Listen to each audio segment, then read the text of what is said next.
All right, here we go. It's Wednesday, February 14th, and I wanted to do a quick market review for you guys with the altcoins. Couple questions that I will be addressing in this video. The biggest thing to note is that Bitcoin is up. Hopefully you made some money. Biggest thing to note with that is that a lot of these coins have a buy signal right now, but that doesn't necessarily mean that those coins are individually strong. And that's what I see with a lot of these coins, Neo, IOTA, ICX, Walton Chain Coin, basically any coin that's a buy on the 77, but not on the 343. All of these coins down here aren't necessarily beating the market. They're only benefiting from Bitcoin's recent growth. If they were beating the market, then they would be up more than 30%, which a lot of them aren't, right? So something to keep in mind. With that being said, I think the cream of the crop most certainly goes to where we were about a week ago with Dash, Monero, and Omisigo. Right? Omisigo just broke out, but it is not done. I told you, I spent about 10 minutes telling you it's one of the best coins in the market. Had about 6 weeks where the 7 didn't even touch the 77, which shows that it's some real deal money behind it. Bank money, blue logo, turn it sideways, starts with a C. That's whose coin I think Omisigo is. So that thing is a buy right now, probably for the next 2 months. Dash is a very good coin right now, and I think it's setting up to do the exact same thing Omisigo did in a similar situation where you have, this is on a 343, you have the 7 coming above the 231. Same thing with Monero. You have the 7 looking to break out. Long-term suppression meets short-term freedom. That normally means a pretty good night out. You know what I'm saying? For the immediate future. If any of you were ever grounded and the first day you got off grounded, you did everything you wanted to do.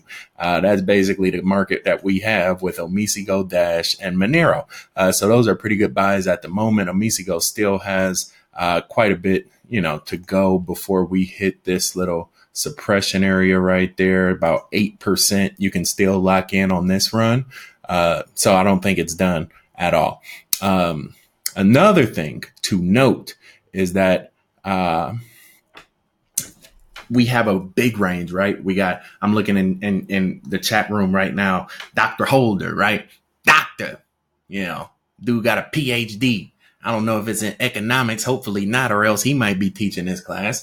But, we have a very, very, very wide range of community members. So, one of the questions people asked was, 2 days ago, you said it was below the 77 and it was a sale and I sold it and now it went up. Listen, when I tell you this stuff, it is literally reading the intersections inside the chart. Prime example.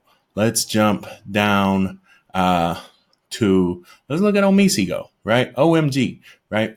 On a 77 minute, right? We got to split this thing. And this is what I really wanted to get the bulk of this information for this video, right? You have to understand that there are always different interpretations of the same data, the same information. And that's why I give you 2 different candle lengths. So you will know, is it quick money or is it long money? What's the difference between a 77 and a 343? Well, a 77 is basically 1 hour and a 343 is 4 hours. So what happens on the 77 essentially happens 4 times as quick as on a 343. Likewise, if we're looking at a 343 and it happens over there, that means it probably happened already 4 different times on a 77.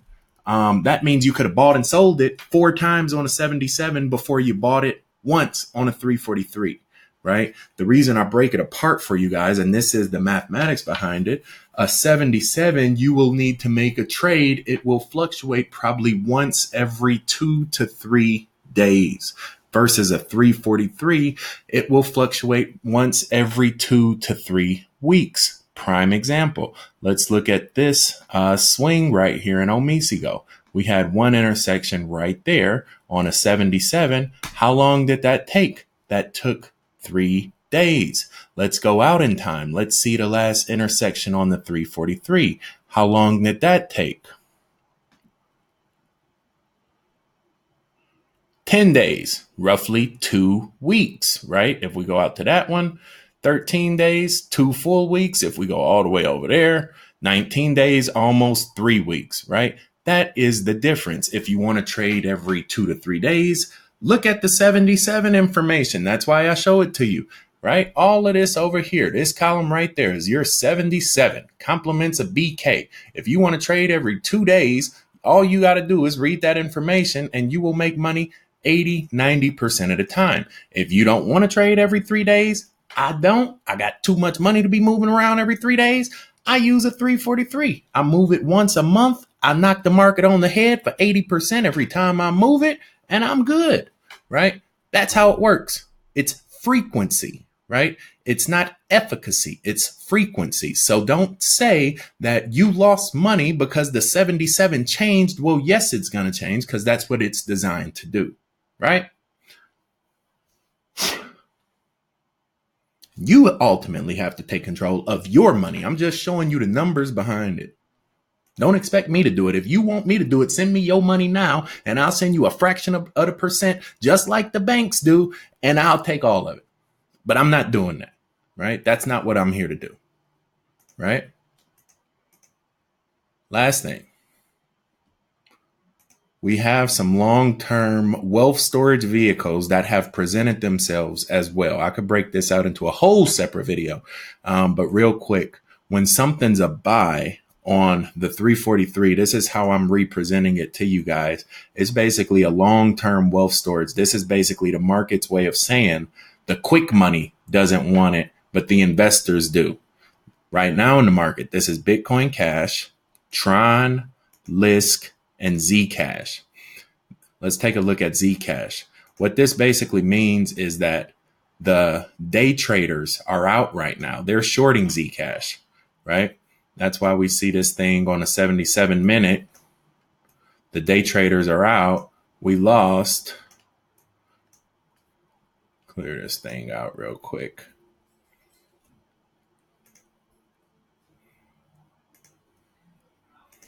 $77-minute day traders are out. You know, this thing has come back 5% in the past 3 days versus the long money is still in, right? For them, you know, for the long money, we could still go down another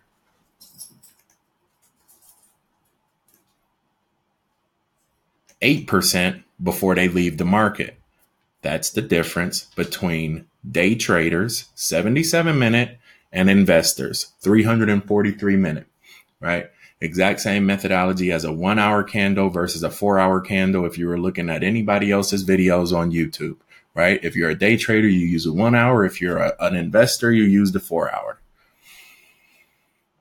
And so what I see is that although Zcash sold on the day trader side, a quick trade is gone, the investors still hold it. They still find some long-term value in this, right? Bitcoin Cash is the same way. Tron is the same way. And Lisk is the same way. So if you are interested in wealth storage vehicles, if you're interested in investing, parking your money somewhere, not worrying about it coming back in 3 months and looking at the balance and saying, dang, I got paid. That's what the chart looks like. Those are buys for you. They're on sale right now. The quick players have shorted it. The long money has said, no, we're not selling it. So now you can buy it at a discount and get the same benefit as those that have been in the whole time, right? Bitcoin Cash, Tron, Lisk, Zcash. I can make a whole video on that right now. Nobody looks inside the charts like that. I just gave it to you. This should be helpful. Hopefully, you know, you guys are able to understand the difference between the quick money and the long money, right? And then ideally, you know, we can figure this stuff out to, again, communicate this information and make sure everybody is able to find value in it. That's all I'm about, guys, is providing value. I recognize it's the first time we're doing this stuff. We're trying to build it on the fly. And, you know, things can get shaky. just from what the charts say, quick money and long money are out of these coins. That's why they're red. Ethereum, NIM, PPT, and SNT. Those money, you don't want it. 77 is going negative under the 231 on a 77. That means everybody's out, right? If you have those coins, you probably shouldn't. That being said, hope this helps. Shoot me a message. I check all the messages after every video. Let me know what you think. Talk to you later. Happy Valentine's Day too. Peace.